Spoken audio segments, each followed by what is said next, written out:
जो इनका नुकसान हुआ, वो तो हमें दो। मेरी बात सुनो, सीसीटीवी कैमरा इधर लगा है, SHO साहब इधर है। अगर हमारे आदमियों ने इनका नुकसान किया होगा, हम म्यूनसिपलिटी का नुकसान हमारे अगर हमारे आदमियों ने नुकसान किया होगा, हम भरेंगे। आप भरेंगे, आपको क्या करेंगे? एक दिन इनको दे दो, एक दिन अगर जो बोल रहे हैं इनकी सुनो, कल 4 बजे तक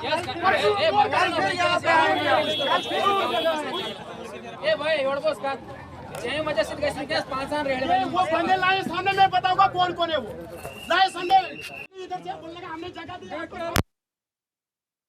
मैं बोल रहा हूँ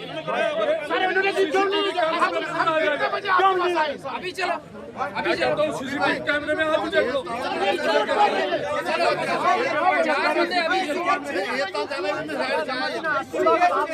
पूरा करके देंगे।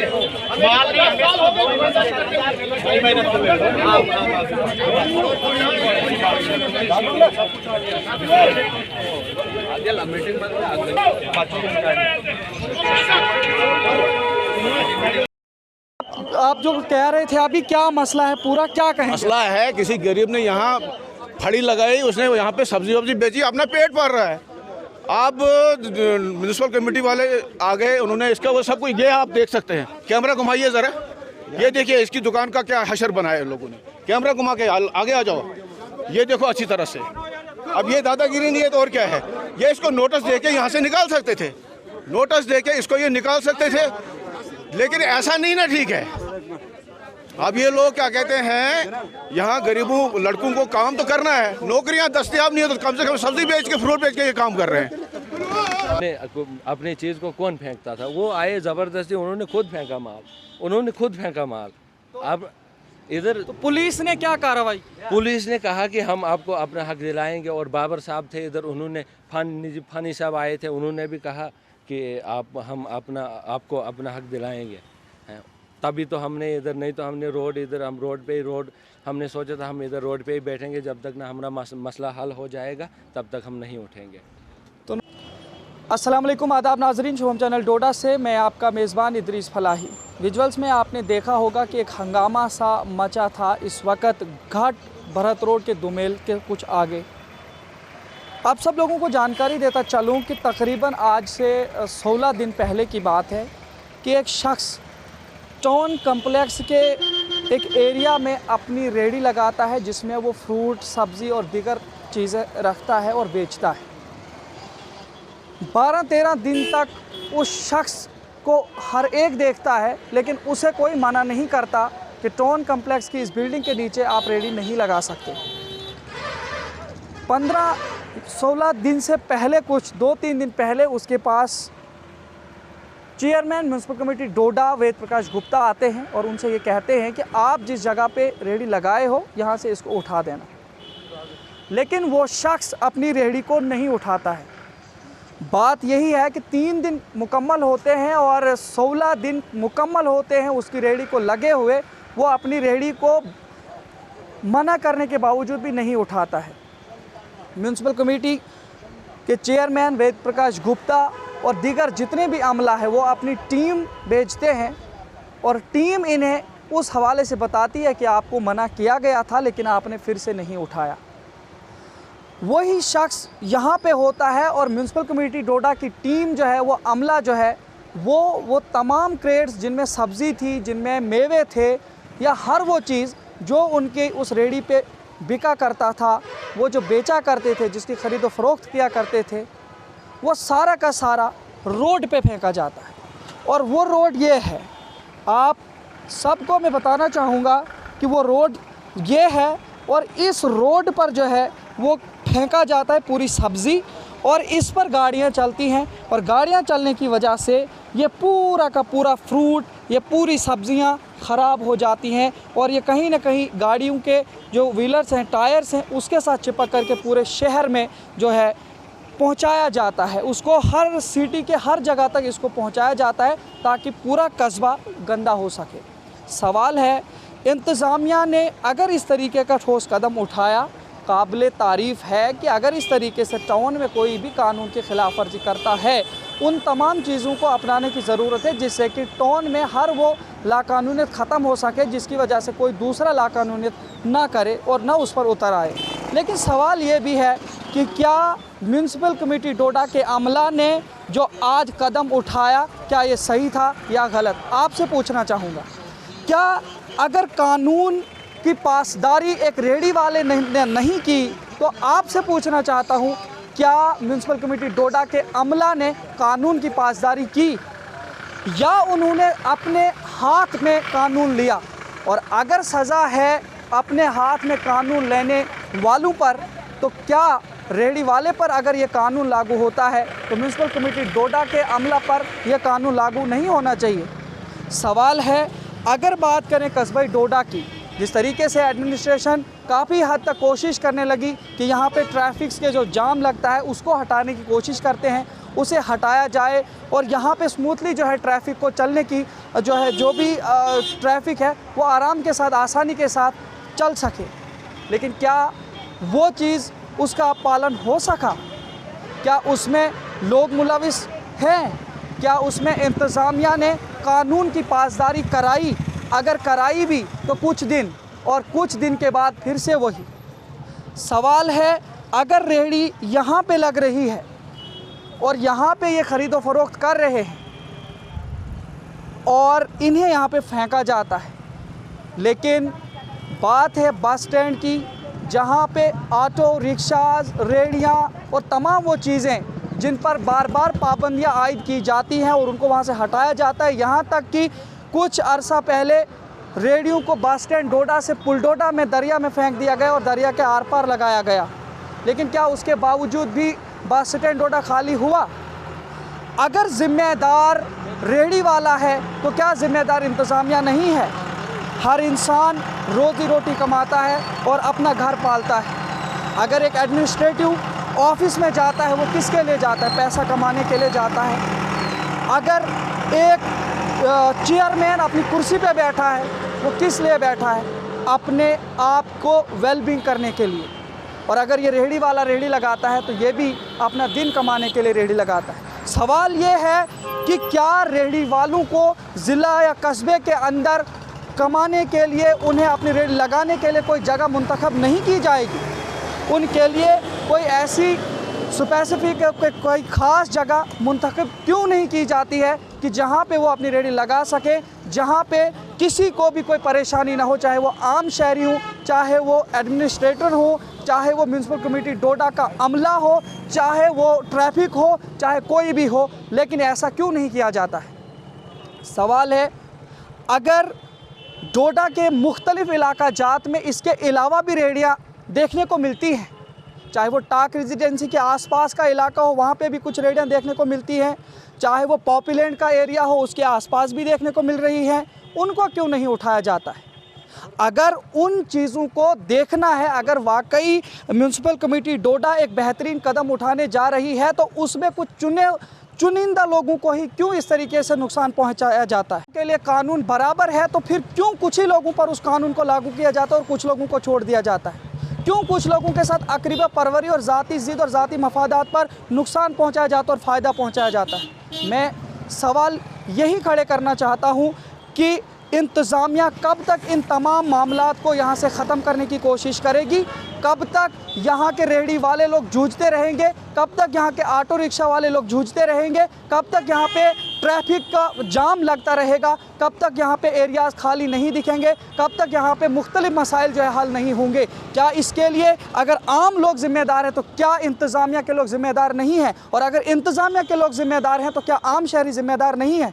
इन तमाम चीज़ों को देखना होगा और उसके बाद ही यहाँ डोडा के अंदर कुछ न कुछ सुधार आ सकता है। आप सब लोगों के जानकारी के लिए मैं बताना चाहूँगा कि यहाँ पे जिस वक्त ये मामला सामने आया, जिस वक्त ये पूरी सब्ज़ी जो है रोड पर डाली गई म्यूनसिपल कमेटी डोडा की जानिब से, उस पर दो चीज़ें बयानात में सामने आ रही हैं, जिसमें कि वेद प्रकाश जी गुप्ता और उनकी जो अमला है उनके मुताबिक कि जो रेहड़ी वाला है उसने और उसके साथियों ने खुद जो है वो रोड पर फेंका है। लेकिन वो रेडी वाला और उसकी जो बाकी लोग हैं वो सारे यहाँ पे मौजूद हैं। उनसे पूरी इस हवाले से जानकारी लेंगे कि क्या ज़िला डोडा को गंदा करने के लिए, आलूदा करने के लिए, मक्खियों का सामान बनाने के लिए उसने खुद ये कदम उठाया या म्यूनसिपल कमेटी डोडा के लोगों ने कदम उठाया।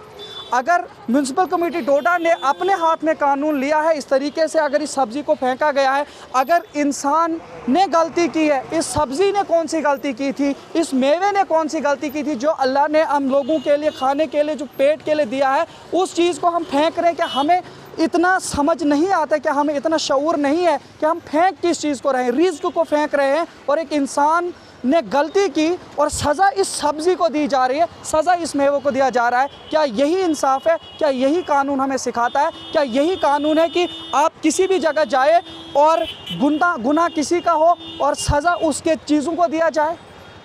अगर इस इंसान ने ऐसा नहीं किया था, अगर इसको लाइसेंस बना था, इसके लाइसेंस को ख़त्म कर दिया जाना चाहिए था, या जो भी कानून के ज़रिए से बनाए जाते हैं जो कानून है उन चीज़ों को देखा जाता, उससे मामला निपट सकता था।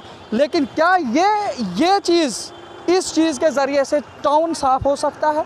इस चीज़ के ज़रिए से ट्रैफिक जैम ख़त्म हो सकता है? क्या इस चीज़ के ज़रिए से रेडी वाले यहाँ डोडा से ख़त्म हो सकते हैं? या रेडी वालों की रोज़ी का इंतज़ाम ज़िला इंतज़ामिया किस तरह से करता है? ये सारे सवालात पूछना चाहूँगा मैं यहाँ की पब्लिक को भी और यहाँ की इंतज़ामिया को भी, और यहाँ की जो पुलिस है, पुलिस से मैं यही उम्मीद लगाए रखता हूँ कि पुलिस इस पूरे मामले की छानबीन करके इस पूरे मामले को सुलझाने की कोशिश करे और आइंदा कुछ दिनों के बाद यहाँ पे इस तरीके का एक माहौल देखने को मिले कि जिससे हम साफ तौर पर ये दिखा सकें कि पुलिस इंतज़ामिया ने इन पूरे मामलात को संगीनी से लिया और कड़े से कड़े इक़दाम उठाने के बाद जो है हर उस रेडी वाले को भी इंसाफ मिला। म्यूनसिपल कमेटी डोडा का अमला है, उन लोगों ने जो कुछ किया है, अगर उन्होंने ज़िला को साफ़ रखने के लिए, ज़िला के बेहतरी के लिए किया है, लेकिन उन्हें भी हुदूद दिखाई जाएं, वो हुदूद को वो भी ना फलांगे। यहाँ पे वो रेडी वाला है, इससे भी थोड़ा सा मैं आपसे ये जानना चाहता हूँ, अगर यहाँ पे आप सब लोग, आपने रेडी लगाई, कितने दिन से आपने रेडी लगाई? जी अस्सलाम वालेकुम, मैं आपके चैनल का बहुत बहुत शुक्रिया अदा करता हूँ। देखो, मेरा नाम मोहम्मद इरफान है, मैं बस्ती कोटी का रहने वाला हूँ। मैं कम से कम डोडा डिस्ट्रिक्ट में 2006 से काम कर रहा हूँ। पहले हम डोडा बस स्टैंड में रेडी लगाते थे, लेकिन आज जो है उधर जाम की वजह से, ट्रैफिक की वजह से उधर बहुत दिक्कत आती है, बहुत तकलीफ़ें आती हैं। इसलिए मैंने एप्लीकेशन लिखवाई, उधर तहसील में गया, मैं एप्लीकेशन उधर से मैंने लिखवाई तो सीधा एग्जीक्यूटिव साहब के लिए। लेकिन जब मैं एग्जीक्यूटिव साहब के पास गया तो एग्जीक्यूटिव साहब ने बोला कोई बात नहीं है, आप लगाओ उधर। और उधर से उसने मुझे अपना बंदा साथ में भेजा, उसने मुझे जगह दिखाई। इधर वो देखो, ये पिलर और दूसरा पिलर, ये कम से कम 30 या 40 फुट जगह है। मैंने सोचा इतनी जगह को क्या करूँगा मैं, और इतनी सब्ज़ी में बेच भी नहीं सकता था, तो फिर मैंने छोटी सी जगह पकड़ी इधर। ये देखो, आप कैमरामैन से थोड़ा कहे कि कितनी सारी जगह मैंने पकड़ी है। और इधर जो, और उसके बाद जब उन्होंने मुझे अपना बंदा साथ में भेजा, उसने कहा आप इधर माल लगाओ और हम जीआर काटेंगे और उसके बाद आपका रेंट थोड़ा बहुत रखेंगे, वो भी काटेंगे, लाइसेंस बनवाएंगे। ये एग्जीक्यूटिव अफसर साहब ने कहा, मुझे इजाज़त दी थी उसने कि आप लगाओ इधर। लेकिन उसके बाद जब मैंने इधर माल लगाया, अच्छी तरह से मैंने सब्ज़ी लगाई इधर। पहले तो मैंने मेहनत की, कम से कम 10 दिन मुझे लगे। इधर जितने भी देखो दुकानदार हजरात हैं, इनसे आप पूछ सकते हो कि कितनी गंद होती थी इधर पेशाब करते थे। जितने भी डोडा डिस्ट्रिक्ट के इधर ये बैल हैं, गायें हैं, उतनी इधर रात को होती है। सब कुछ गोबर है इधर, मतलब हर चीज़ की गंदगी इधर थी। लेकिन मैंने ऑटो वाले को पैसे दिए, जुंगे वाले को पैसे दिए, बंदे मैंने लगाए। अगर मैं वो बंदे भी सामने इधर इस वक्त नहीं है, वो कहीं काम पे होंगे, लेकिन उनको मैंने पैसे दिए, इधर साफ़ करवाया, अच्छी जगह बनवाई। लेकिन उसके बाद डोडा का चेयरमैन जो है वो आया, उसने बोला हाँ जी आपको किसने जगह दी? मैंने बोला सर मुझे एग्जीक्यूटिव साहब ने बोला है लगाने के लिए। उसने बोला नहीं आप इधर मत लगाओ, कि उसने मुझे बहुत टार्चर किया। बोलने लगा कि मुझे फलानी बंदे आते हैं, फलानी बंदे आते हैं, हाँ जी आपने क्यों जगह दी? मैं एडमिनिस्ट्रेशन से यही गुजारिश करना चाहता हूँ, दरख्वास्त करना चाहता हूँ कि ये जगह जो कई सालों से बिल्कुल पड़ी थी, बंजर तो ये जगह तो बंजर है, हमारे सामने तो बंजर है। मेरी एज तो इस वक्त कम से कम 28 या 9 ईयर्स है, लेकिन और जितना मैंने मतलब इधर डोडा में जब से भी काम कर रहा हूँ तब से इस जगह को मैं ऐसे ही बिल्कुल बैठा देख रहा हूँ। या आपको भी पता होगा, पूरे डोडा को पता है। अब मैंने कौन सा गुनाह किया था? मैं इधर अपना दिन लगा रहा था। है हमारे ऊपर पहले से ही कर्ज़ों, मतलब सब्ज़ी के कर्ज़े जो हैं वो बहुत चढ़े हुए हैं। आज जो सब्ज़ी का रेट अगर देखोगे, नींबू जो है हमें कम से कम 260, 270, 280 आज होलसेल उधर से आता है और 300 रुपये पर किलो हम बेचते हैं, उसको भी गिरा दिया। और क्या करते हैं, ये डेली विजिट जो टोन के बंदे जो लगे हैं ना, वो जब शाम को इधर आते हैं बोलते हैं डालो पपीता, डालो फलानी फ्रूट डालो। कम से कम हज़ार का फ्रूट लेते हैं, हमें 100 रुपये देते हैं। हमें अफसोस होता है। मैं सोचता हूँ अगर मैं ऐसे कहूँ इनको, खास करके शबीर गत्तू जो है ना, वो बहुत तंग करता है। उसने कम से कम 10 या 15 हज़ार की सब्ज़ी इधर मेरे से ली है। ये देखो, ये लड़का मेरे सामने, शबू गत्ता की क्या बोलते हैं, ऐसे ही नाम से मैं उसको जानता हूँ, लेकिन वो बहुत तंग करता है। अभी भी आया, उसने वह माल फेंक दिया है, बोलने लगा तुम्हारी औकात नहीं इधर माल लगाने के है। क्यों नहीं है हमारी औकात? हम कहाँ जाएंगे? बाहर के बंदे यूपी से आते हैं, कश्मीर से आते हैं, पता नहीं कहाँ से आते हैं हमारे डोडा में काम करने के लिए। हम क्यों नहीं कर सकते हैं इधर? हमारा कौन सा गुनाह है? हम क्या करेंगे? चरस बेचेंगे, अफीम बेचेंगे, गांजा बेचेंगे, क्या करेंगे? कौन सा गुनाह कर रहा था? मैं इधर काम कर रहा था। देखो अब नुकसान जो मेरा, कम से कम 86,000 मैंने बिल जो अभी लाया था, 86,400 कुछ मेरा बिल है। कौन भरेगा मेरा नुकसान? आज तो रमज़ान का महीना था, है कितने शौक़ से इंसान है रमज़ान के महीने में, है क्या क्या इंसान के मतलब दिल में शौक़ होते हैं। ईद आने वाली थी, ईद आने वाली है, उसके लिए कितने शौक़ होते हैं इंसान को, लेकिन कितना नुकसान हो गया मेरा, कौन भरेगा ये? सारी जो वजह जो इसकी है, डोडा का चेयरमैन, इसने मुझे बहुत टार्चर किया। और इससे पहले एक बार इसने मुझे बंदे भेजे थे, और मैं जब ईओ साहब के पास गया, मैंने बोला सर आपने बोला था मुझे लगाने के लिए। उसने कहा कि मैं क्या करूँगा इसमें, मैंने तो जगह दी थी, लेकिन आपके पीछे चेयरमैन पड़ा है। उसने कहा था मुझे, जाकिर साहब ने कहा चलो कोई बात नहीं, वो भी टोन में ही है कुछ उधर मुलाजिम, तो उसने भी मुझे कहा कोई बात नहीं आप मत चिंता करो। लेकिन खिलाफ वर्जी मुझे अभी आया इधर, और पंडित था, त्रिपाल काट दिया, सारा काट दिया, इधर बहुत नुकसान हो गया मेरा।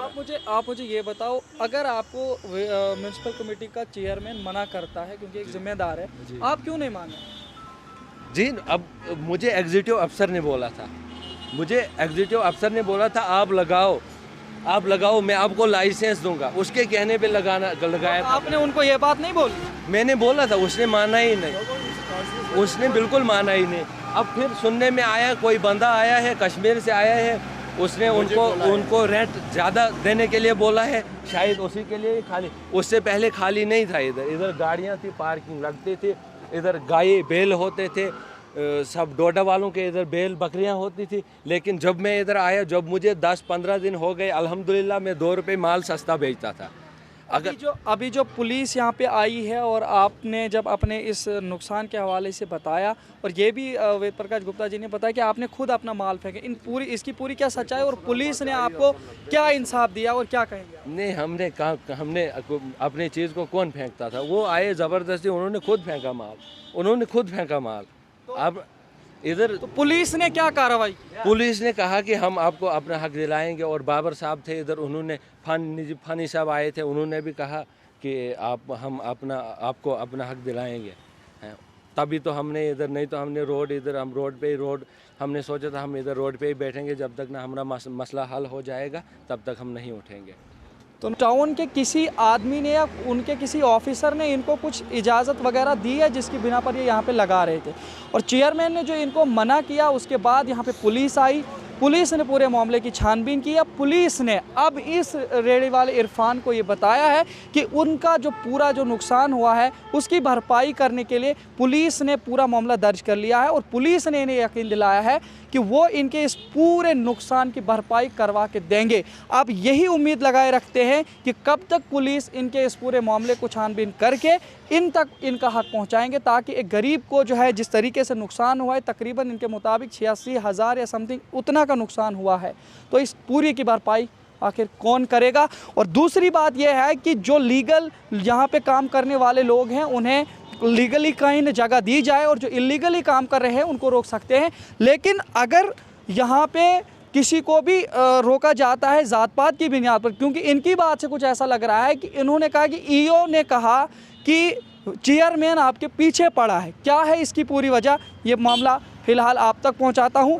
और सबसे बड़ी बात यह है कि जो ये टाउन कॉम्प्लेक्स की जो बिल्डिंग है जो ये टाउन में आती है, ये कितने अरसे दराज से ऐसी पड़ी हुई है जिसमें ना कोई काम हो रहा है ना कुछ हो रहा है। और अगर यहाँ पे कुछ गरीब लोग आते हैं वो काम करते हैं और उन्हें यहाँ से रोका जाता है। और म्यूनसिपल कमेटी डोडा के जो लोग हैं उनमें से कुछ लोग इन्हें इजाज़त देते हैं और कुछ लोग मना करते हैं। बहुत शुक्रिया, हमारे साथ बात कर रहे थे इरफान जो कि रेहड़ी लगा रहे थे टाउन कम्प्लेक्स में। और टाउन कम्प्लेक्स के मामले में जिस तरीके से आज टाउन के अमला ने यहाँ पे काम किया है, इस पर आपसे फिर से एक बार यही पूछना चाहूँगा कि जो टाउन के लोगों ने किया क्या वो सही था, या जो इरफान ने यहाँ पे लाकानूनियत की थी और इनके मुताबिक वो लाकानूनियत नहीं थी, इन्हें जो है ईओ म्यूनसिपल कमेटी डोडा ने इजाज़त दी थी, लेकिन चेयरमैन के मुताबिक ये गैर कानूनी तौर पर यहाँ पे रेडी लगाते थे। तो फिलहाल तबसरे में आप भी बताइए और देखते रहिए शुभम चैनल डोडा। अपने मेज़बान इदरीस फलाई को दीजिए इजाज़त, मज़ीद पेशिश करेंगे, तब तक के लिए अल्लाह हाफ़िज़।